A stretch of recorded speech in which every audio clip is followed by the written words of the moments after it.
अपने भगत की इज्जत रखने के लिए, पत रखने के लिए और अपनी समर्थता का प्रमाण देने के लिए परमेश्वर स्वयं कबीर देव, कबीर भगवान, जो करुणा में नाम से द्वापर युग में आए हुए थे, पांडवों की यज्ञ में गए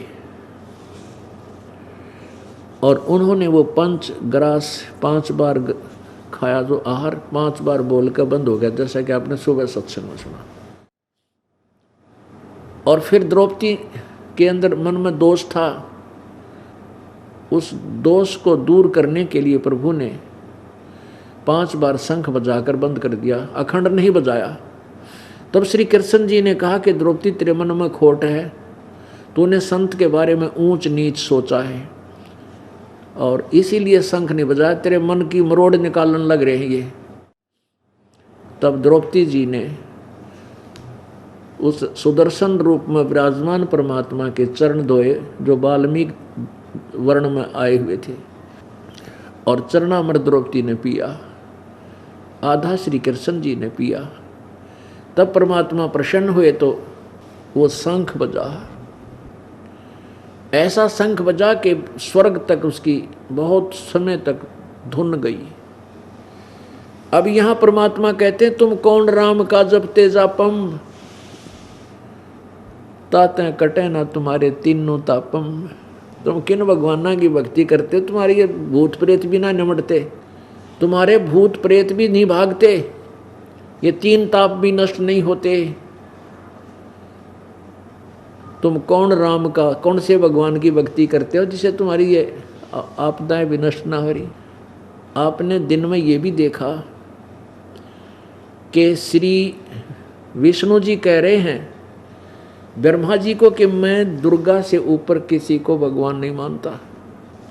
श्री मद देवी भागवत गीता प्रेस गोरखपुर से प्रकाशित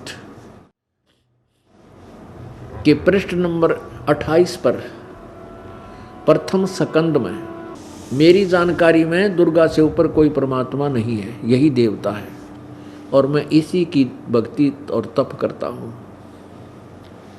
दुर्गा 562 और 63 पृष्ठ पर कहती है कि वो परमात्मा ब्रह्म है, उस ब्रह्म की भक्ति करनी चाहिए और सबकी पूजा त्याग देनी चाहिए, वो ब्रह्म लोक में रहता है। आपने ये भी पढ़ा कि 414 पृष्ठ पे श्री देवी भागवत, उसमें क्या लिखा है कि सतयुग में ब्राह्मण, ये वशिष्ठ जी आदि सब ब्राह्मण थे, वेद के पूर्ण ज्ञाता होते थे, विद्वान थे और दुर्गा की पूजा करते थे। तेरा के जो और दुर्गा कह रही है वो तो ब्रह्म की पूजा करनी चाहिए, तुम करो दुर्गा की, और वेद भी ये कहते हैं ब्रह्म की पूजा ही करनी चाहिए, मेरी पूजा करो और पूर्ण और परमात्मा और पूर्ण ब्रह्म है, उसकी पूजा के लिए तत्वदर्शी संतों से पूछो। यजुर्वेद अध्याय नंबर 40 के श्लोक नंबर 10 से 13 में 2 बार लिखा है कि कोई तो परमात्मा को साकार कहता है, कोई अव्यक्त, कोई निराकार कहता है, कोई जन्म लेने वाला कहता है, कोई न जन्मने वाला कहता है। इसका यथार्थ ज्ञान भी उनसे सुनो जो विद्वान पुरुषों से, तत्वदर्शी संतों से, धीराणाम यानी तत्वदर्शी संतों से, जिनका अटल ज्ञान है, उनसे सुनो। यानी वेद ज्ञान से अलग कोई ज्ञान है और उसको बताने वाले भी अलग हैं, संत है।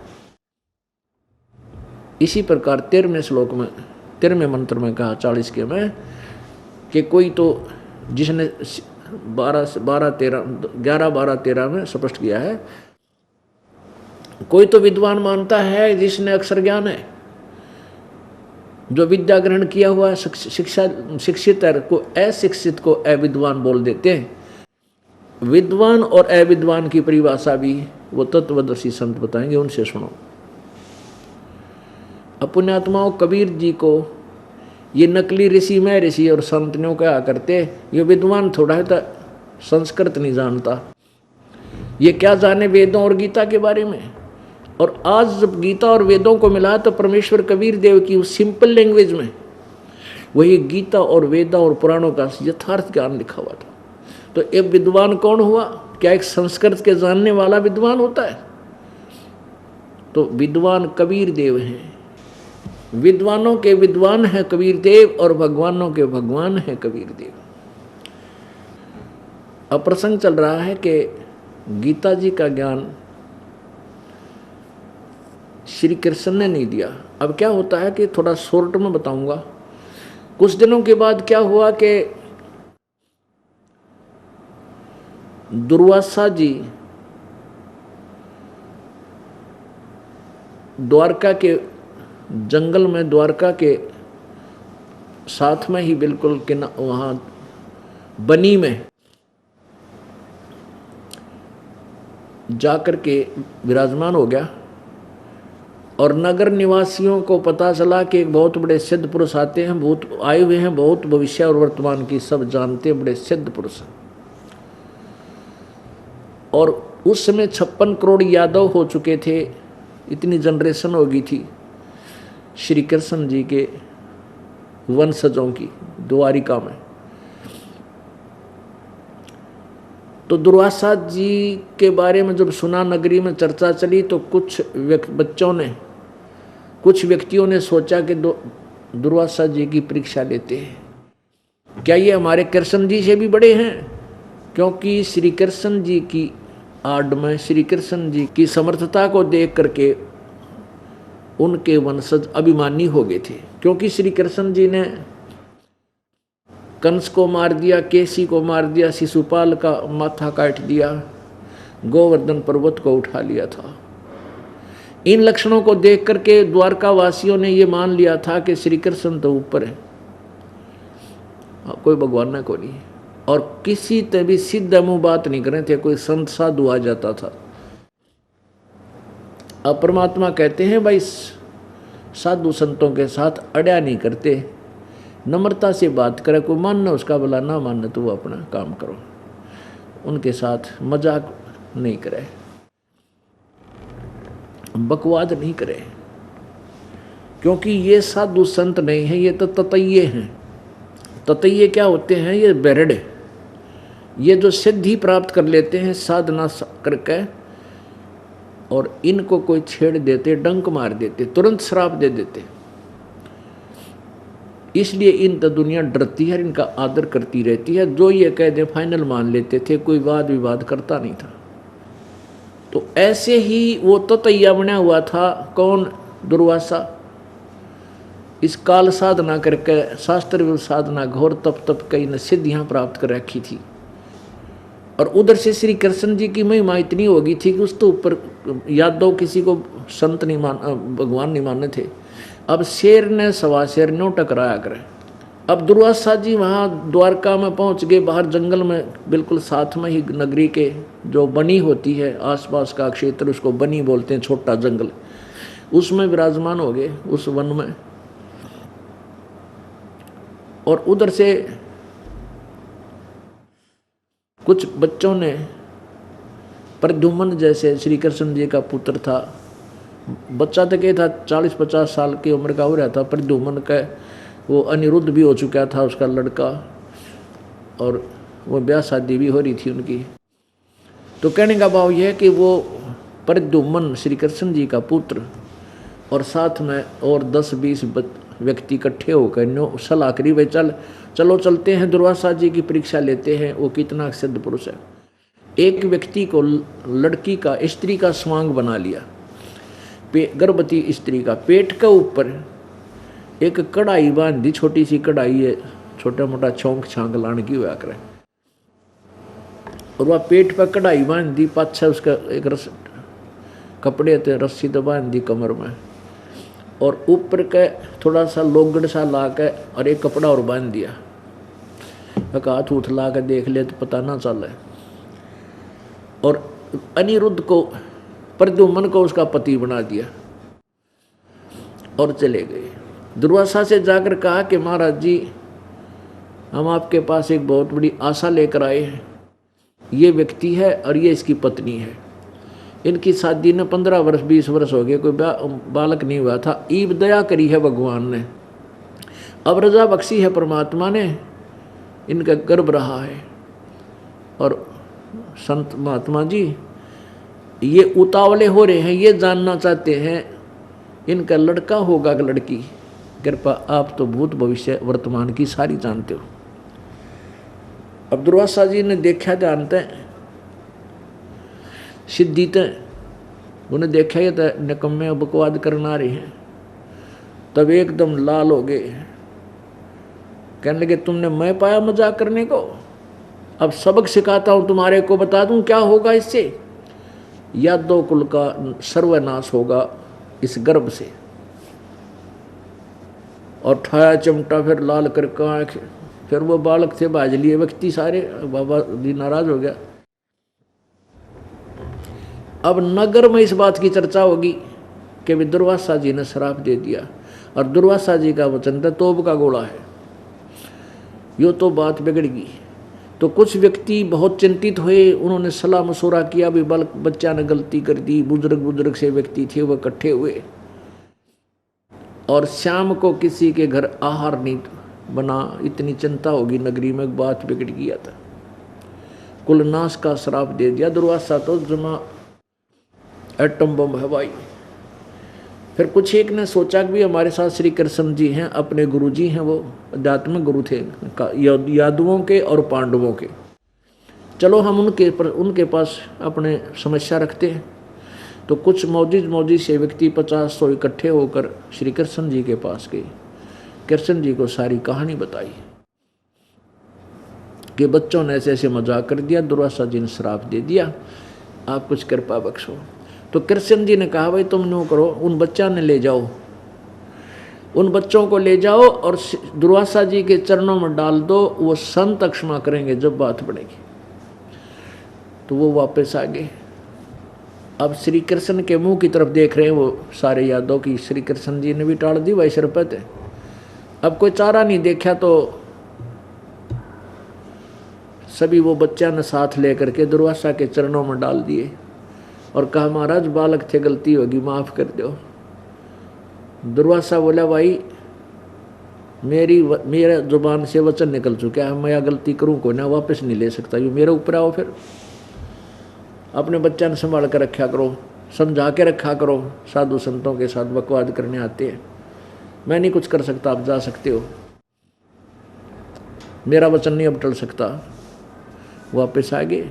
फिर चिंता का विषय, फिर श्री कृष्ण जी के पास गई, भगवान उन्होंने तो ऐसे ऐसे कहा है और पूरी नगरी में चूल्हा नहीं चढ़ा। ये भगवान बात बिगड़ेगी।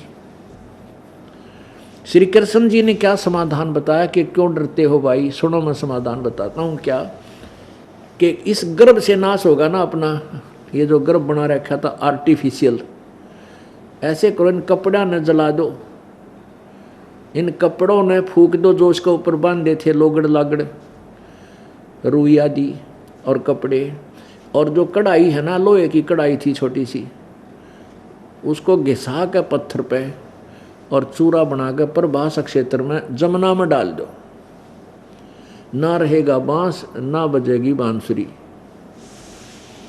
अब सभी ने बड़ी खुशी मनाई, कमाल कर दिया आपने तो, हो राजी हो गए और नगर में खुशी मनाएगी वह समाधान बता दिया। तो 10-10 20-20 आदमियों की 50 आदमियों का व्यक्तियों का डेली ड्यूटी लग जा कि वहाँ जाओ प्रभास क्षेत्र में और वहाँ इस कढ़ाई न घिसाओ और चूरा बनाकर जमुना में इसके चूरे ने बहा देना।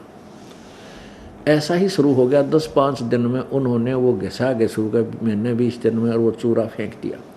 और एक व्यक्ति की ड्यूटी ला दी, जो कड़े होते हैं ना बराबर में पकड़न के वक्त कड़े, एक को कड़ा दे दिया, एक को एक कड़ा दे दिया। तो एक ने तक कड़ा कुड़ा घिसा घिसू का काट कूट का कई तरह उसने अपना 2-3 ने मिलकर घिसा दिया। और एक था अलसी सा, उसने सोचा सब ने काम निपटा दिया, तेरा काम रह गया। उसने वो कड़ा कुछ घिसाया कुछ टाल करी रोनियों का नो जमुना में फेंक दिया।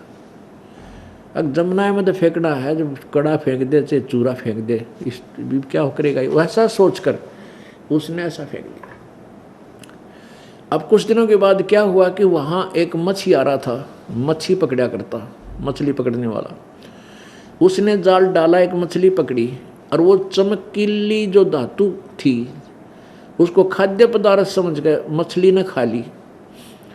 और उस मछियारे ने जब वो काटी तो उसमें तो वो चमकदार धातु वो कड़ा निकला। उसने पहले तो सुनार तीन दिखाया, कदया चांदी हो। सुनार बोला चांदी नहीं है भाई, लोहार तो दिखा, ये तो लोहा है। लोहार के पास गया, लोहार बोला भाई बहुत अच्छा इस्पात है, तो बहुत टॉप का, तो क्या करें इसका, क्या करना इसका। तो उस मछियारा वो शिकारी भी था, जंगल में जाकर मृग आदि हिरण हरण मारे के खाया भी करता। उसने कहा तू न्यों कर दे, मेरा इस तीर बना दे, आगे ते लोहे का होता है वो एरो, वो बना दे और विषाक्त करके बना दे। इसने उस कारीगर ने ऐसा ही किया, जहर से बुझाकर जहर युक्त करके उस कढ़ाई का वो कड़े से एक तीर बना दिया उसका, इतना टुकड़ा बच रहा था, और उसने वो तीर सुरक्षित रख लिया। उधर से जो चूरा जमुना में डाला था उसके बन गया घास उग गया, और घास ऐसा उग गया जैसे पठेरा होता है, सरकंडे देखे हो आपने, मोटे मोटे पत्तियां का, जैसे डाब देखी होगी कुसा, उसकी इतनी तीखे पत्ते होते हैं, अगर उंगली का झटका लग जाता आधी उंगली ने काट दी तो कुसा, ऐसा तेज पत्तों का घास उग गया। उधर से कुछ दिनों के बाद क्या हुआ, 1 वर्ष 2 वर्ष 4 वर्ष के बाद आपस में नगर निवासियों का छोटी छोटी बातों पर झगड़ा होने लग गया। जरा सी बात हो लट्ठम लट्ठा मर्डर हो जा, रोजाना 5 4 10 आदमी नगरी में मरण लगे, कोई बीमारी तो मर जा। तो नगर में फिर चिंता का विषय बना, अगवैयत है कोई, क्योंकि उस समय बुद्धिमान लोग और भगवान से डरने वाले होते थे बुजुर्ग, वो विचार किया करते नगर निवासी, भाई नगरी का ऐसा कौन सा पाप उदय हो गया जिससे रोज ऐसे उपद्रव होने लग गए, तो उसका आध्यात्मिक सॉल्यूशन ढूंढा करते, उसके लिए संतों के पास जाते थे। तो उन्होंने सोचा भाई बात तो बिगड़ गई, और भगवान श्री कृष्ण जी के पास चलते, अपने गुरु जी हैं, उनसे समाधान पूछेंगे, कारण पूछेंगे कि कारण हो गया। तो श्री कृष्ण जी के पास गए वो सारे। अब श्री कृष्ण जी से जाकर बताया कि भगवान ऐसे ऐसे नगरी में पता नहीं क्या बढ़ गया, कोई किसी की बात सुनता नहीं, बड़े छोटे की लाज रही नहीं, जरा सी बात पर लट्ठम लट्ठा हो जा, लाल आँख करे फिर सब। ऐसा कौन सा पाप उदय हो गया हमारे ऊपर इस नगरी का, जो ऐसा उपद्रव कभी भी ना हुआ था। अब श्री कृष्ण जी ने कारण क्या बताया कि तुम्हारे ऊपर दुर्वासा जी का वो श्राप प्रभावी हो गया, वो दुर्वासा का श्राप फड़ गया भाई, जिस कारण से नगरी में ये सारी बात बिगड़ रही है। तो सभी व्यक्ति कहने लगे भगवान फिर कोई समाधान बताओ इसका। श्री कृष्ण जी ने कहा कि तुम एक काम करो, सारे यादव नर यादव यानी छोटा बालक लड़का, छोटा हा हो चाहे नवजात लड़का भी क्यों ना हो, तुम नर यादव सारे जाकर प्रभास क्षेत्र में और जमुना में स्नान कर लो, तुम्हारा श्राप कट जाएगा। तुम्हारे ऊपर दुर्वासा का जो श्राप है, जमुना में स्नान करने से वो श्राप नष्ट हो जाएगा, खत्म हो जाएगा। अब गुरुजी का आदेश, सभी यादव ने अपने छोटे चाहे आज भी लड़का क्यों ना पैदा होया था उसमें भी ले गए, कदे इसका यो नवाए बिना रह जा, इस पर श्राप रह जा हमारे बच्चे पे, तो सबको ले गए और वहां लागे। पहले तो जाते स्नान करें, कदे श्राप ना रह जा, और स्नान करते बाहर आते लट्ठम मुक्का वो जो घास उगया हुआ था उस चूरे ते, वो घास उखाड़ ले, और घास उखाड़ के और न्यू मारे एक दूसरे के, और वो तलवार का काम कर, लपेटा आ जा पत्ते ने और न्यू खींच दे, न्यू गर्दन कट जा। उस घास से जो उस कढ़ाई से के चूरे ते उगा हुआ घास था, उसके द्वारा 56 करोड़ यादव आपस में कत्लेआम हो गया। विष्णु पुराण में लिखा है कि फिर कुछ यादव बच गए थे, तो श्री कृष्ण पहुंच गया वहां पर। उसने भी वो घास पाड़ लिया और बचे हुए अपने कुल के यादवों को स्वयं मार डाला, कत्लेआम कर दिया। रतरा गजब हुई, अपने कुल ना आप भी मारा करे कोई, बता। तो उस समय श्री कृष्ण जी की कैसी तिथि होगी, ये तो मेंटल कह सकते हैं उसको। अब यू काल करवावे सारे काम और दुखी हमने कर रहा है, वो काल प्रवेश कर गया श्री कृष्ण जी में और उसने रहे बचे हुए सारे यादव खुद मार डाले। अब पुण्यात्माओं फिर क्या हुआ, श्री कृष्ण जाकर जंगल में लेट गया और नगर मत के में रहा है कोई ना। एक जंगल में जाकर, वन में जाकर एक पेड़ के नीचे लेट गया, दोपहर का समय। वही शिकारी जिसने उस कढ़ाई के कड़े का, शेष बचे हुए कड़े का तीर बनवा रखा था लोहे का विषाक्त, वो तीर भी साथ ले रखा उसने। वो इमरजेंसी में रखा करता उसको लिए, और भी तीर कई रखा करता था कि। तो उस दिन उसने सुबह से लेकर दोपहर तक 12 बजे तक कोई शिकार नहीं मिला, कोई भी मृग नहीं मिला, पशु जिसको वो मार सके। तो वो दुखी सा होकर सोचा इस वृक्ष के नीचे विश्राम कर लेता हूँ, दोपहर का अपना खाना खुना खा लूँ। उस वृक्ष की तरफ चला जहाँ श्री कृष्ण जी लेटे हुए थे, पैर पे पैर रखकर, घुटने पर एक पैर रखकर लेट जाता है ना आदमी, घुटने में दूसरा, और तलवा सामने हो जाता है एक पैर का। उस तलवे में एक पैर में श्री कृष्ण जी के पद्म था, और पद्म ऐसा चमकीला होता है, रात्रि के समय अंधेरे कमरे में वो 50-60 वाट के बल्ब जितनी रोशनी कर देता है, और दिन में वो चमकता रहता है, लेकिन बल्ब जैसे दिन में चमक भी रहा होता है, उसकी चमक दिखाई देती है, बल्ब नहीं दिखता। ऐसे जो वो वृक्ष की जो झुरमटें थी, वो नीचे की टहनियाँ जमीन को छू रही थी तीन तरफ से, एक तरफ से रास्ता था उसमें जाने का। तो श्री कृष्ण जी ने वह गहरी छाया देखकर वह विश्राम किया था।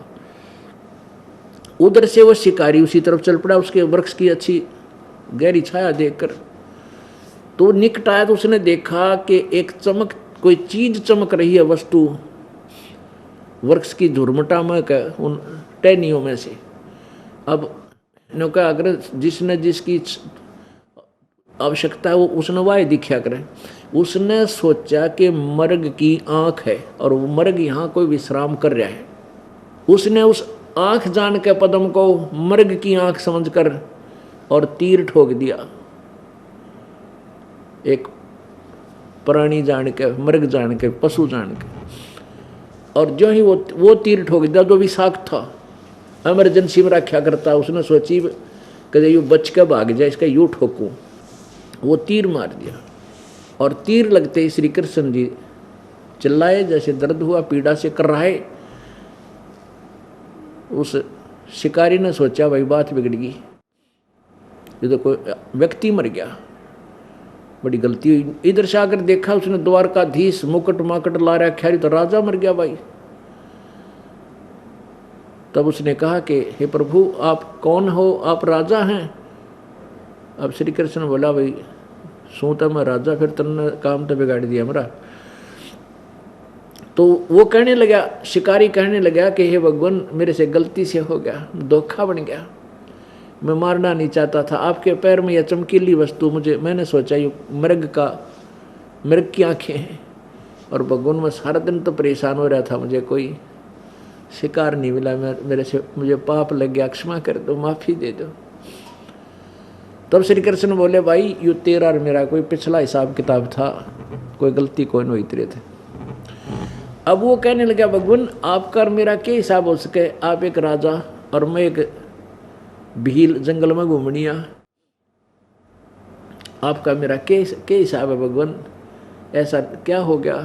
कहने लगा पिछले, श्री कृष्ण जी ने कहा कि त्रेता युग में तू तो था बाली सुग्रीव का भाई, और मैं था रामचंद्र दशरथ का पुत्र, और मैंने तुझे ऐसे ही धोखा देकर मारा था तीर वृक्ष की ओट में लेकर। तब तूने मेरे से कहा था ये तूने बदला देना पड़ेगा, तो मैंने कहा था यो बदला तेरा द्वापर मैं दूंगा, आज मैंने तेरा यो टिट फॉर टेट बराबर कर दिया। और तू ऐसा कर दे कि मेरा संदेशा नगरी में भिजवा दे किसी के द्वारा, और पांडवों को बुलवा दे,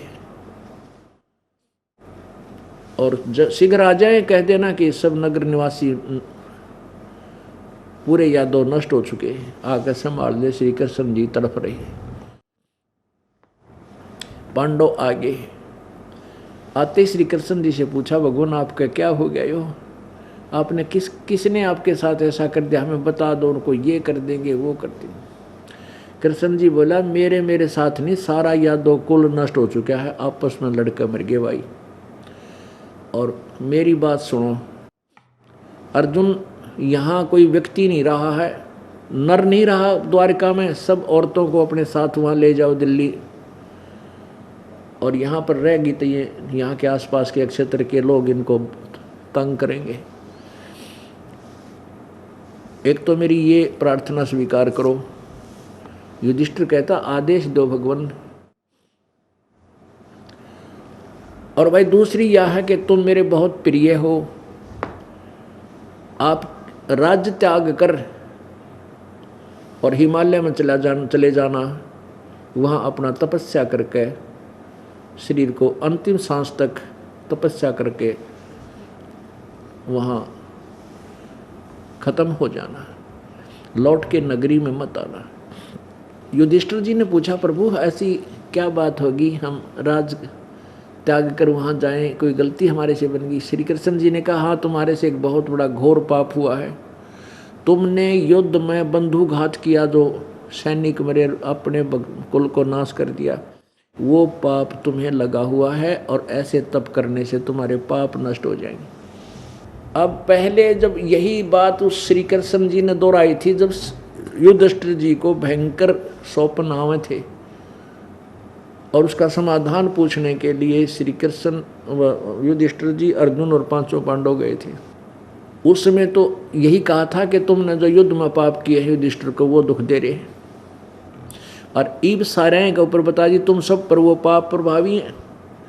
तब श्री कृष्ण जी से अर्जुन ने पूछा, भगवान एक बात मैं आपसे पूछना चाहता हूँ, आपकी आज्ञा हो तो मेरी शंका का समाधान कर दो। यदि ये शंका का समाधान आपने नहीं किया तो मैं मरूंगा न जीऊंगा, मेरी वो दशा होगी। श्री कृष्ण जी ने पूछा, कहा कि बोल, पूछ ले भाई, मैं तो अंतिम सांस गिनू हूँ, और जो कहूँगा सत्य कहूँगा। अर्जुन ने कहा, परमात्मा जब आप गीता जी का ज्ञान दे रहे थे, उसमें आपने कहा कि अर्जुन तू युद्ध कर ले, तुझे पाप नहीं लगेंगे, तुम्हारे को ये तो मन मार रखे हैं। और हमने आपके आदेश से, आपकी मर्यादा में रहकर जैसे आपने कहा वैसे हमने युद्ध किया, और फिर भी हमें अपन पाप लग गए। जब भाई युधिष्ठिर को बुरे स्वप्न आ रहे थे, ये घबराते थे, पर 3 ताप का प्रभाव था। आपसे समाधान पूछने गए, कारण पूछा, तो आपने बताया कि तुम्हारे ऊपर ये युद्ध में किए हुए पाप प्रभावी हैं। और भगवान उस समय मैं इसलिए नहीं बोला आपके विपरीत कि कहीं मैं टोका टाकी कर दूंगा, और मेरे भाई युधिष्ठिर ने सोचेगा कि इसमें करोड़ों रुपये खर्च होने थे मेरे ट्रीटमेंट में, मेरे इलाज में, और अर्जुन राजी को ना।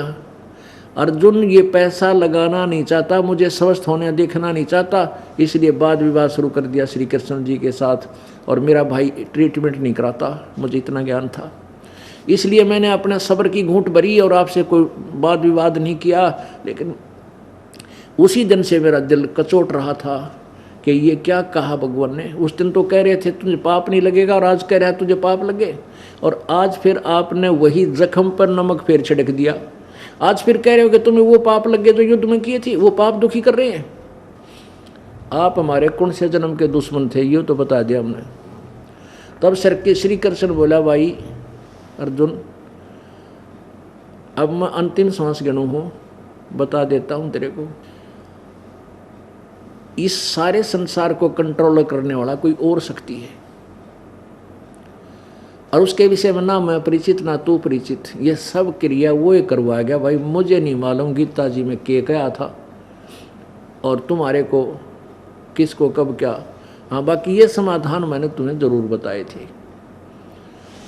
अपुण्य आत्माओं, इतना कह श्री, लेकिन श्री कृष्ण जी ने कहा कि मेरी आज्ञा का पालन तुम जरूर कर लेना, हिमालय में चले जाना, तुरंत राज को त्याग कर। ये मैं तुम्हें बताना चाहता हूँ, ये मेरा तुम आदेश समझ लो। इतना कह और प्राण त्याग गए।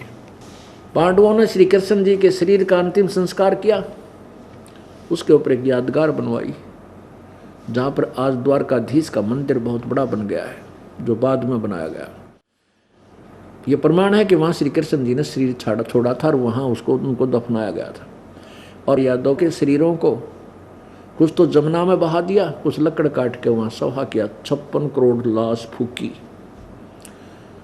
और युधिष्ठिर और ये चारों पांडव तो चले गए, अर्जुन को छोड़ गए इस बात के एकला योद्धा बहुत है, यदि रास्ते में कोई छेड़ेगा तो उधर से अर्जुन ने सभी द्वारका की स्त्रियों को अर्थात गोपियों को उनमें रथों में बैठाया और स्वयं भी रथ में बैठकर चलते बढ़े।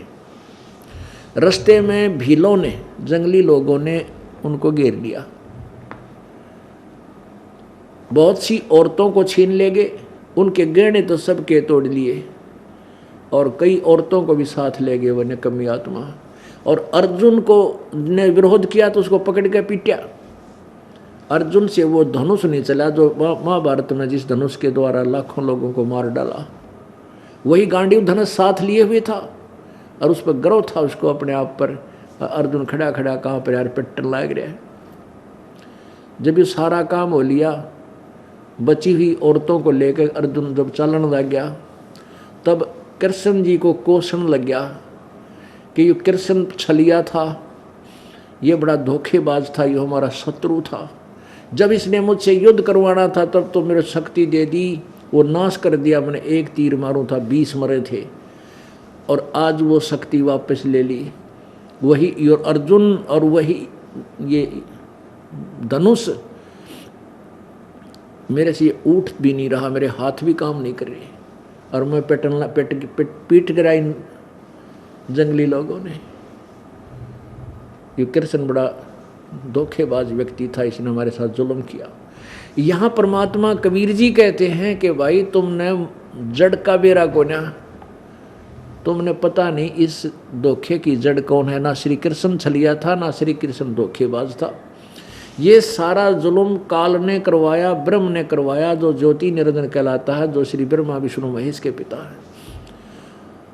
वो कहता गीता जी में कि अर्जुन सब बलवानों का बल 7वें अध्याय में, और सब बुद्धिमानों की बुद्धि मैं हूँ, मेरे हाथ में इनका कंट्रोल रिमोट, जब चाहे बुद्धि ऑफ कर दूँ, जब चाहे ऑन कर दूँ, जब चाहे किसी को शक्ति दे दूँ, जब चाहो इसकी शक्ति छीन लूँ, ये मरो खप्पो कितना दुख पाओ। तो परमात्मा कहते हैं भाई तुमने जड़ ना बेरा, इसकी कौन है। हम उस जड़ को बता रहे हैं कि ये ज्योति निरंजन काल है। अपुण्यात्मा, इस कथा से हमने काफ़ी निष्कर्ष निकालना है। जैसे श्री कृष्ण जी ने समाधान बताया था दुर्वासा जी के श्राप को टालने का कि इस कढ़ाई ने घिसा दो, लोहे की कढ़ाई ने, और लत्ते फूंक के वो कपड़े फूंक कर पानी में बहा दो, इस चूरा भी जल में बहा दो जमुना के, तुम्हारा श्राप का असर नहीं करेगा। फिर जो श्राप असर करने लग गया, जब कहने लगे जाओ उस जमुना में स्नान कर लो, तुम्हारा श्राप नाश हो जाएगा, कट जाएगा। अब जमुना के नहान में श्री कृष्ण द्वारा जी के द्वारा बताए गए समाधान से यादव तो कट गए, लेकिन श्राप नहीं कटा। पुण्यात्मा जो हमें गुमराह किए हुए ये नकली संत ऋषि और गुरु, जमुना में नहा लो, गंगा में स्नान कर लो, पूर्णमासी आओगी गंगा का नहान से, तीर्थ में स्नान कर आओ, थारे पाप कट जाएंगे, ये मिसगाइडेड हैं बाय द काल गॉड। इस काल भगवान के द्वारा भ्रमित किए हुए और उल्टे रास्ते पर लगा रखे ना, और गलत साधना करते रहें, अपना कष्ट पर कष्ट पाते रहें, अंत में ये भगवान से विमुख हो जाए। काल ये चाहता है इनके हृदय से भगवान मिट जाए, अकिता भगवान है ही नहीं, परमात्मा कोई नहीं। जैसे पूरब, चीन और रूस परमात्मा को नहीं मानता, और सबसे पहले वो भगवान को बहुत चाहने वाले थे और महात्मा बुद्ध के अनुयायी हुए थे। महात्मा बुद्ध काल के द्वारा भेजा हुआ था, उसको कोई उपलब्धि हुई नहीं और उसने कह दिया कि भाई भूखा मरने तो भगवान नहीं मिलता। 10-20 5-4 पॉइंट अच्छी अच्छी बातें नोट कर ली, वो सुनाने लग गया, ऐसा ना करो, ऐसा करो, ऐसा करो, जीव हिंसा मत करो। तो उसके शब्द में शक्ति थी, क्योंकि वो काल द्वारा भेजा हुआ पुण्यात्मा था। उसकी शब्द की शक्ति से काफ़ी प्रभाव होता था लोगों को, वो अनुयायी होते चले गए, अनुयायी होते चले गए। और फिर क्योंकि उनके द्वारा बताए गए समाधान से कोई लाभ हुआ नहीं, पूरा का पूरा चाइना जो विश्व की सबसे बड़ी आबादी वाला देश है, सब नास्तिक हो गए, भगवान है ही नहीं। इधर से एक कम्युनिस्ट हो गए, कहते भगवान है ही नहीं, ये तो अपने आप नर्मदा से बनता है। ऐसे ही ये रूस भी पूरा कम्युनिस्ट है, वो भी यही नहीं मानते भगवान है। और काल ये चाव है कि मनुष्य ये सोचने भगवान है नहीं, ये धक्के खाते रहे, यहीं मरते खपते रहे। लेकिन परमात्मा आकर के रह कर अपनी सतिथि, अपनी समर्थता का परिचय दे करके अपनी सतिथि को पुनः स्थापित करता है कि भगवान है और वो जो चाहे सो कर सकता है। अब श्री कृष्ण जी के द्वारा बताए गए समाधान और सुन लो। फिर उन्हें बताया था पांडवों को कि तुम्हारे पाप कट जाएंगे, तुम तप कर लो। अब तप करने गए, वहाँ पाप कटे नहीं। पहले तो समाधान बताया था कि तुम एक यज्ञ करो, तुम्हारे वो पाप कट जाएंगे जो युद्ध में हुए थे, जो तुम्हें दुखी कर रहे हैं। और वो भी श्री कृष्ण की के द्वारा बताए गए, ना उनसे किए गए आहार से कोई राहत नहीं मिली। वो भी उस परम पिता ने आकर के वहाँ आहार किया, अपना आशीर्वाद दिया। वो 3 ताप भी तब पांडवों के कट्टे। अब श्री कृष्ण ने दोबारा फिर बताया कि तुम हिमालय में जाओ और तपस्या कर लो, और तप करके वहीं अंतिम श्वास तक वहीं अपना शरीर पूरा कर दो, वापस नगरी में मत आना, तुम्हारे पाप कट जाएंगे। तो युधिष्ठिर, ये 5 के 5 पांडव कुंती और द्रौपदी समेत वहाँ चले गए हिमालय में, और वहाँ तपस्या करते रहे, बर्फ में गल गए सारे, वहीं मर गए। अब फिर क्या हुआ आगे की परमात्मा बताते, ये सब संवेद बता रहा, सब इतिहास सब कहानी को एक सिरे चढ़ा रहे हैं। परमात्मा का ज्ञान वास्तविकता क्या थी कि यहाँ से जब ये 5 मर गए, 7 मर गए, ऊपर गई आत्माएं, तो वहाँ क्या था, इन 5 पांडवों द्रौपदी कुंती को नरक में डाल दिया। और युधिष्ठिर जी को धर्मदास ने कहा, बेटा तू मेरा बेटा है, मेरे पास आ जा। उस धर्मराज ने, जो न्यायाधीश है, चीफ जस्टिस है यहाँ का, धर्मराज का बेटा था युधिष्ठिर, उसका पुत्र था। और पवन का पुत्र था, पवन देवता का पुत्र था ये भीम। और अश्वनी कुमार, ये 2 हैं, इन दोनों के पुत्र थे ये 2 पांडव थे, नकुल और सहदेव। और इंद्रदेव देवता, जो स्वर्ग का राजा है, इंद्र का पुत्र था अर्जुन। अब इन 4-5 को, इन 6 को तो डाल दिया नरक में, 4 पांडवों को और कुंती और द्रौपदी को। और युधिष्ठिर धर्मराज के पास चला गया और कहा, बेटा जा इधर स्वर्ग में घूम ले तू, और ठाठ कर, तू मेरा बेटा है यहाँ का। अब वहाँ युधिष्ठिर जी ने स्वर्ग में घूम कर देखा तो वहाँ कहते हैं दुर्योधन तो बैठे वहाँ एक बहुत बड़ी झूला पर झूल रहा, ठाठ कर रहा, देवता के साथ शरीर प्राप्त करके। और पांडव की तभी को ना, तो वापस आया अपने पिता के पास और कहा, पिताजी मेरे भाई कहाँ हैं।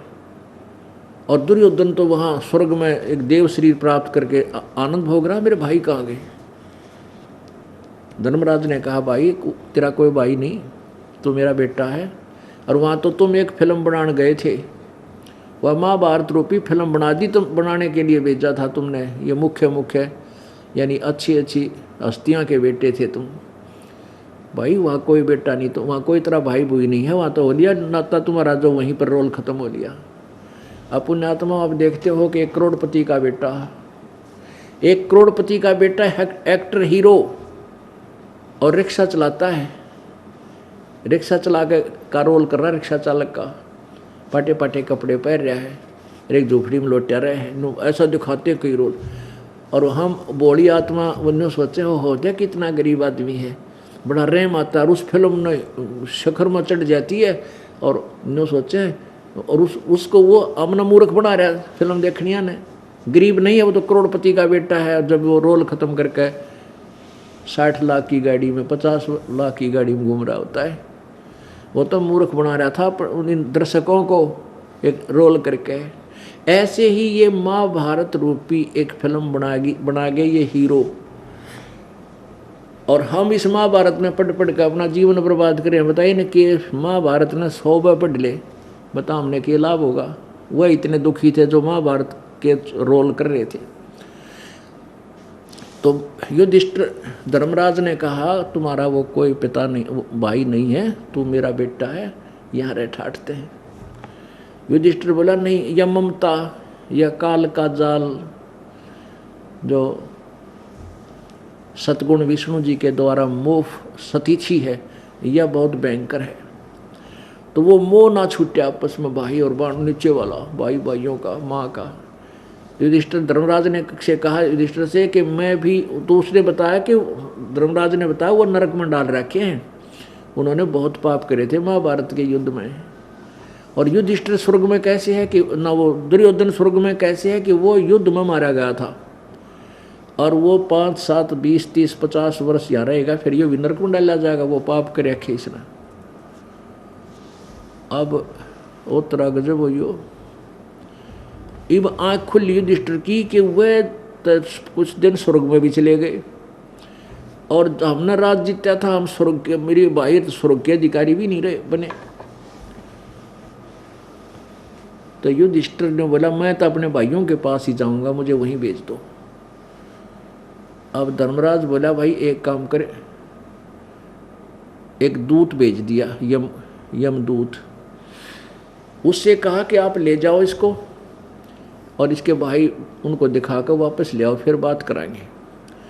अब उस नरक के अंदर ले गए युधिष्ठिर को, और बहुत गहरा ले गए, चलता रहे, आ जाओ, वहाँ बुरा हाहाकार मच रहा है, इसे बुरी तरह कीड़े मकोड़े मच्छी जंतु खा रहे हैं, और युधिष्ठिर के भी काटना शुरू कर दिया उन्हें। लेकिन उस ममता के कारण वो आगे बढ़ता जा रहा। वहाँ आगे जाकर देखा तो आत्माएं रो रही हैं, हे भाई मैं युधिष्ठिर अर्जुन की आत्मा हूँ, मैं भीम की आत्मा हूँ, मैं कुंती की, मैं द्रौपदी की, हमारे साथ ऐसा जुल्म हो गया, हमने पाप करे थे, आज भोगने पड़ रहे हैं। हमने जुल्म किया युद्ध में, वो पाप आज हमें भोगने पड़ रहे हैं। युधिष्ठिर बड़ा दुखी हुआ। तो फिर धर्मराज ने आकाश आवाज लगाई कि ये देवदूत वापस ले आए इसको, युधिष्ठिर को। युधिष्ठिर कहने लगा मेरे भाइयों को बाहर निकाल दो। धर्मराज ने कहा नहीं, ये नहीं निकल सकते, आप बाहर आओ। अगर नहीं मैं भी नहीं आता, फिर बाहर यहीं रहूंगा। धर्मराज ने कहा कि बाहर आ जा, यहाँ कोई सोल्यूशन निकाल लेंगे इनका, आ जा। इसके कहने जब वो युधिष्ठिर बाहर आया, अब उसको वहाँ नरक में 1 घड़ी 2 घड़ी घंटा 2 घंटा नरक जाना पड़ा किसको, युधिष्ठिर को। पुण्यात्माओं, अब ये तत्व ज्ञान है जिसका निष्कर्ष निकल रहा है। धर्मराज ने अपने पुत्र युधिष्ठिर से कहा बेटा तू पंगे में पा मत दे, अपने पुण्य बर्बाद ना करे, ये अपना कर्म भोगेंगे, भोगना पड़ेगा, इसने कोई कैंसिल नहीं कर सकता। तो उन्ना मैंने जद कर ली कि मन ने भी डाल दो पिताजी ऋषि नरक में। फिर आखिर में दुखी होकर धर्मराज ने कहा भाई एक काम कर ले, तू अपने कुछ पुण्य दे दे उनको, उन पुण्यों के प्रतिफल में मैं उनको स्वर्ग भेज दूंगा। युधिष्ठिर कहने लगा मैं अपने आधे पुण्य अपने उन 6 मित्र भाइयों को और पत्नी और माँ को दे रहा हूँ।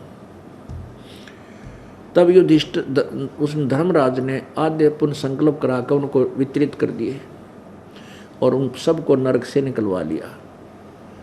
वहाँ वो देव शरीर प्राप्त हो गया। उसी समय वह आ गए, पवन देवता आ गया, वो भीम ने ले गया, ये मेरा बेटा है।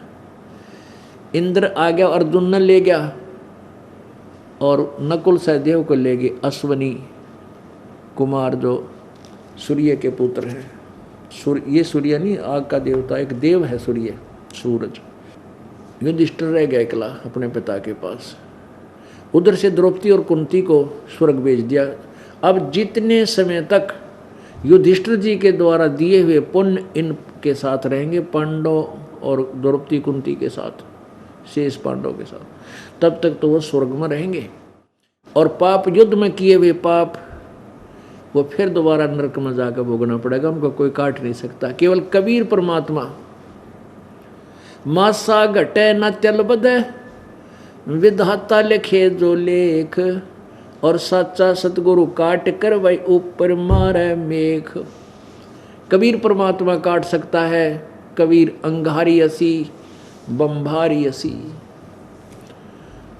वो कबीर परमात्मा पाप काटने वाला, पापों का शत्रु है, पाप विनाशक है, और बंधनों का काटने वाला बंदी छोड़ है। वो रत धामा स्वर ज्योति असी स्वयं प्रकाशित, और सतलोक में रहता है। पुण्यात्माओं, अब श्री कृष्ण जी ने समाधान बताया, तब कर लो थारे पाप कट जाएंगे, तो भी ना कटे। और युधिष्ठिर को भी नरक जाना पड़ा इतना समय के लिए, क्योंकि उसने धर्मराज ने बताया, बेटा तुझे भी नरक इसलिए भेजा मैंने। अब यहाँ के न्यायाधीश के बेटे की भी वो न्यायाधीश पाप नहीं काट सका। अब उसने एक झूठ बोली थी युधिष्ठिर ने कि अश्वत्थामा मर गया। अश्वत्थामा द्रोणाचार्य का बेटा था, और अगले दिन द्रोणाचार्य ने युद्ध करना था। और द्रोणाचार्य इतना तीरंदाज था कि श्री कृष्ण, यानी काल ने पता था, श्री कृष्ण में प्रवेश काल ने ये सारे काम करवाए, सबसे पाप कराए। उसको पता था कि द्रोणाचार्य ने कल युद्ध करना है, यो तो आधी सेना ने अकेला मार देगा, क्यों ना इसके पुत्र की मृत्यु करा दी जाए, और पुत्र की मृत्यु होने के बाद यो टूट जाएगा, यो लड़ नहीं सकेगा। तो श्री कृष्ण में प्रवेश काल में यह सलाह दी। अश्वत्थामा को अर्जुन लड़ता लड़ता बहुत दूर तक ले गया, लेकिन अश्वत्थामा मर नहीं सका। अब सुबह उठते ही द्रोणाचार्य ने युद्ध करना था, और चिंता होगी काल को। श्री कृष्ण जी ने कहा, भाई कोई समाधान ढूंढो, ना तो बात बिगड़ेगी। युधिष्ठिर बोले, आप बताओ भगवान, कि तुम न्यों कह दे, वो और किसी की मानेगा नहीं। युधिष्ठिर तू जाकर झूठ बोल दे और न्यों कह दे, गुरुदेव आपका पुत्र की मृत्यु होगी। अब युधिष्ठिर एक बार तन्नाट्य में झूठ क्यों बोलूं, अगना बोला, देख ले तड़के तुम्हारा सारा नाश हो जाएगा। तब एक दो ने और कहा कि फर्क पड़ा है। एक उनमें से चतुर था, ने बोला मैं बताऊं, एक अश्वत्थामा हाथी का नाम है, उस हाथी का नाम अश्वत्थामा रख रहे थे वो पांडव अपने सेना में, कि उस हाथी ने मार देते हम, और तूने कह दिए अश्वत्थामा मर गया, अब तो भी सच्चा हो जाएगा। तो युधिष्ठिर आखिर में विवश हो गया ये कहने के लिए, ठीक है मैं ऐसे कह दूंगा।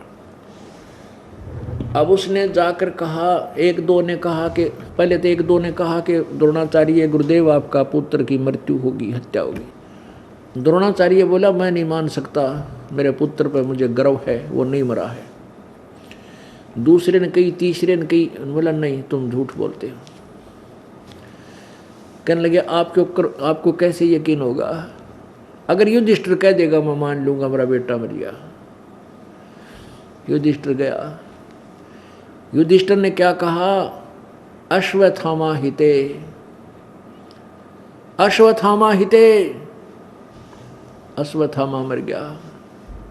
और मंदी स्वर में मन मन में कह दिया, नरवा कुंजर, जैसे बहाना करके रोते हुए कराया करे ना, मन मन करो नरवा कुंजर, मन में नो कह दिया, मन मन में अकबेरा ना अच्छी था आदमी। अपने आत्मा यह तो वाही बात थी, हम छोटे छोटे थे ना, जब डरा, भगवान से डरने वाले थे बच्चे सारे, और कोई झूठ बोल देता या कोई गलती कर देता तो न्यों क्या करते, तेने पाप लागेगा, तेने झूठ बोल दी। तो हम बालक से थे नो क्या करते, मन पाप ना लागे, उंगली पर उंगली चढ़ा के झूठ बोली थी, मन पाप ना लागे, नो क्या करते, उंगली पर उंगली चढ़ा रहा था मैंने झूठ बोली जब। वह तो हमारी अपनी सोच थी, झूठ था झूठे है, चाहे पाँव पर पाँव चढ़ा ले। अब वो पाप तो पाप ही है, चाहे मन मन में तो कुछ भी कह ले, नरवा कुंजर कोई बात हुई उसकी वहाँ आगे थोड़ी चलेगी। वो एक वकील ने जज के सामने कहा था कि ये पुलिस वाले तो कुछ भी लिखने अपनी FIR में, बोला घर की बहिर काका लिखनिया तो कुछ भी लिख लें ये, लेकिन सच्चाई तो कुछ और है, वो हम प्रूफ देंगे। तो ऐसे ही तो युधिष्ठिर ने वो उंगली पर उंगली चढ़ा के बोली थी झूठा अपनी तरफ तंद है। नरवा गुंजर हाथी था, मेरा ना मानस था, लेकिन भगवान के इतना बड़ी बूझ थोड़ा ही है, वो तो एक एक सेकंड का हिसाब है। कहते हैं चिट्टी पायल बाजे पैर साहिब सुनता है सब लहर। अगर चिट्टी कीड़ी का कोई पायल बना के घुंघरू और बांध दे, पहले चिट्टी की पायल किसी होगी, यानी कत्ती होए कोई ना पायल, और उसका नॉइस हो ही नहीं सकता। कहते हैं जब पायल उसकी भी शोर होता है ना, चिट्टी के चालन का भी, उसको भी भगवान सुनता है। और तुम लोगों को कुंजर वहाँ कुंजर, वो अपने घर की बात सा कि मैं बोल लिया अपने घर उसमें, लेकिन भगवान के दरबार में नहीं चलेगी। तो उस एक घड़ी दो घड़ी जो भी उसका पाप बना था, उसके लिए उसको नरक में रखना पड़ा। युधिष्ठिर को भी इस बहाने से वहाँ भेजा उसने, धर्मराज ने अपने पुत्र को भी नरक में भेजा, जा तेरे भाई बहन तेरे भाइयों को मिल के आ, देखा वो पड़े नरक में। नहीं तो वह पहले भी कह सका था ये बात, भाई वहां मत जा, मैं ऐसे ऐसे ये तरीका है इसका। तो धर्मराज ने खुद कहा कि तुझे भी इसलिए भेजा मैंने कि तेरा यो एक पाप था कि तेने झूठ बोला था, स्वथामा मर गया, वो तो हाथी मरा था। तो उस श्री युधिष्ठिर जी के कहते ही द्रोणाचार्य ने टक्कर मारनी शुरू कर दी पुत्र के मुंह में, हाय बेटा नो कहकर बेहोश हो गया। जितना भी छलपल ये करवाए श्री कृष्ण ने ना इसने काल ने करवाया श्री कृष्ण में प्रवेश करके, जब तक महाभारत नहीं हो लिया श्री कृष्ण के शरीर तो निकला नहीं। और श्री कृष्ण ने कसम खाई थी, प्रतिज्ञा की थी कि मैं युद्ध नहीं हथियार नहीं उठाऊंगा, युद्ध नहीं करूंगा। हथियार उठाया काल ने, वो पहिया उठा लिया रथ का और वो घुमाया, ना जाने कितनी सेना को मार डाला। तो पुण्यात्माओं इससे सिद्ध है कि श्री गीता जी का ज्ञान श्री कृष्ण ने नहीं कहा।